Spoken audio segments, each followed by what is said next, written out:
Guten Morgen, Deutschsprecher aus Amerika. Heute spreche ich über das High-Low versus the Middle. In Deutsch vielleicht die Aristokraten und die Arbeiterklasse gegen die bürgerliche Klasse oder die Gegenarbeiterklasse gegen die wahre Arbeiterklasse, weil die bürgerliche Klasse machen in dieser Post-Industrial Society, weiß nicht, Post-Industrial Gesellschaft, Post-Industrie-Gesellschaft, weiß nicht, was der deutsche Wort ist. Aber wir sind nach Industrie, nach Industriellzeitgesellschaft vielleicht. Jetzt ist die bürgerliche Klasse am wichtigsten, weil wir brauchen nicht die Arbeiterklasse, die physikalische Arbeit. Wir brauchen das nicht in das Agriculture. Und ich muss diese deutsche Wort lernen, aber das ist mein Deutsch üben, ja. So, wir haben nicht so viel physikalische Arbeit.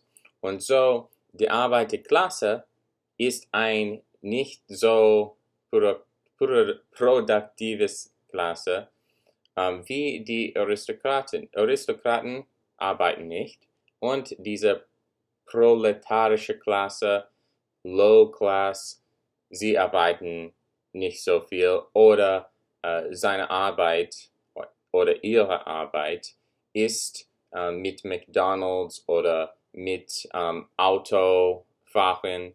Und jetzt haben wir Automation, weiß nicht, die deutsche, wie man sagt es in Deutsch, Automation, ja. So, wir haben Robots, wir haben diese Technologie, Autos zu selbst fahren und Fast Food, McDonald's, wir können Robots haben. Robots können diese Burger machen. Burger der bürgerlichen Klasse. Es ist komisch, ja. Okay, so wir sprechen über High-Low versus the Middle.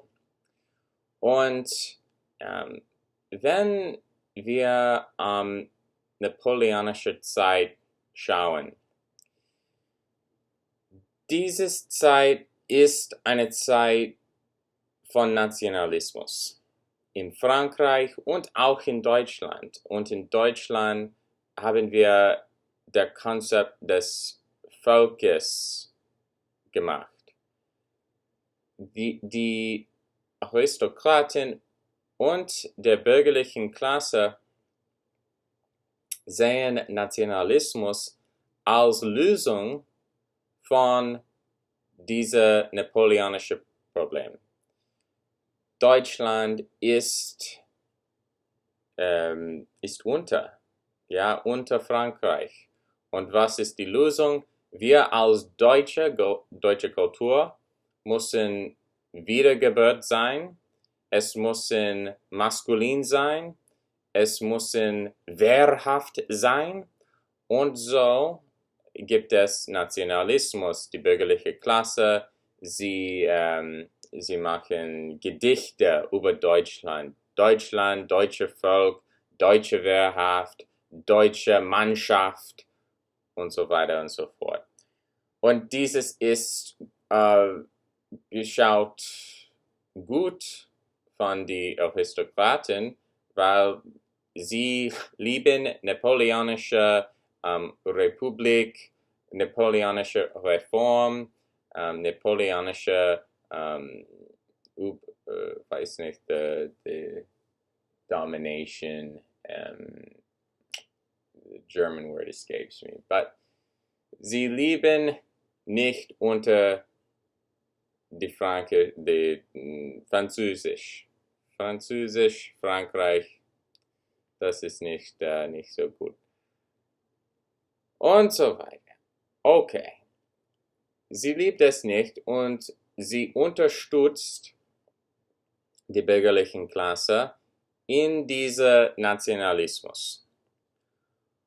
Und für die bürgerliche Klasse, sie sehen Nationalismus als Verbindung zwischen der Arbeiterklasse und der bürgerlichen Klasse. Wir zusammen machen eine Demokratie, eine Republik, ein Nationalstaat, nicht aristokratischer Staat, aber ein Nationalstaat. Und in diesem Staat haben wir Rechte, haben wir das Recht der Wahl, haben wir all diese Rechte für die Arbeiter, für die bürgerliche Klasse. Und wir brauchen nicht mehr die aristokratische Klasse. Das ist eine alte Klasse, das ist eine katholische Klasse, das ist eine mittelalterische Klasse. Wir brauchen das nicht. Wir haben Erklärung, wir haben Erleuchtung und jetzt brauchen wir das nicht. Wir können nicht zusammen, wir können zurück zum romanische Republik oder griechische Demokratie gehen. Es ist ein Wiedergeburt der klassischen Kultur. Hochkultur ist diese republikanisch-demokratische Staat.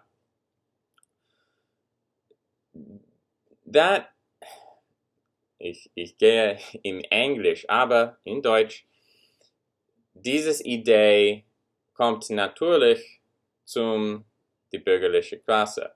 Aber für die Aristokraten, sie haben ihre Interesse auch. Ihre Interesse, sie als deutsche Aristokraten willen Deutschland rule. Das Wort geht von mich. Sie willen Deutschland, über Deutschland, was ist das Wort? Ich muss Google, was ist das Wort für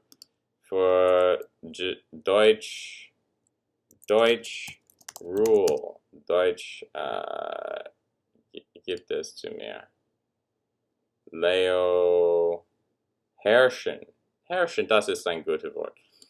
Sie wollen Deutschland herrschen und sie sehen Nationalismus als gute Idee, um Deutschland zu herrschen und Frankreich und die Franzosen zu weggehen, weiß nicht, zu fahren aus, weiß nicht.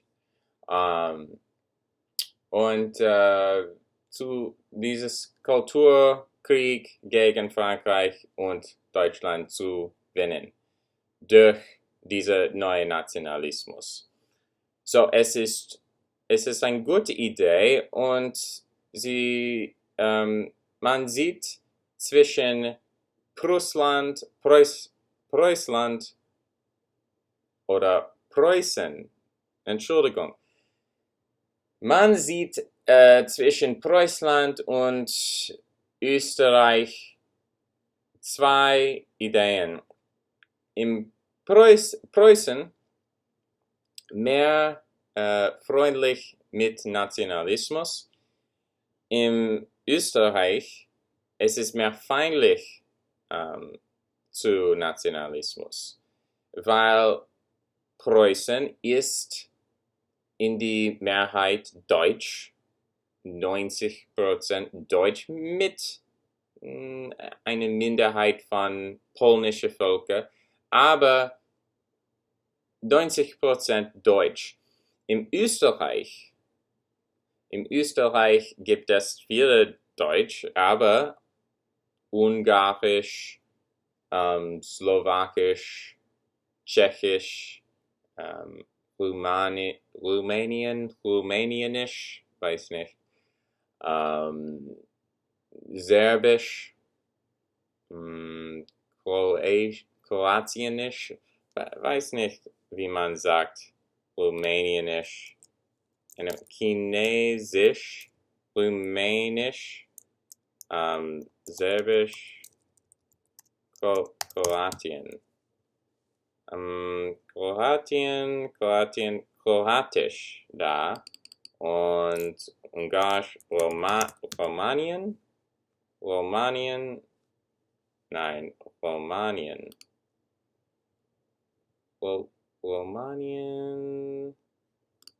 Deutsch.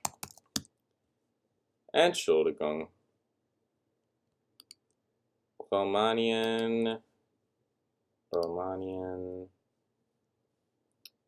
Rumänisch. Rumänisch, okay.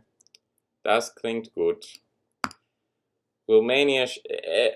Österreich hat viele Völker. Da? Okay. Entschuldigung, lerne ich auch Russisch und Russisch, man sagt da, instead of steht ja.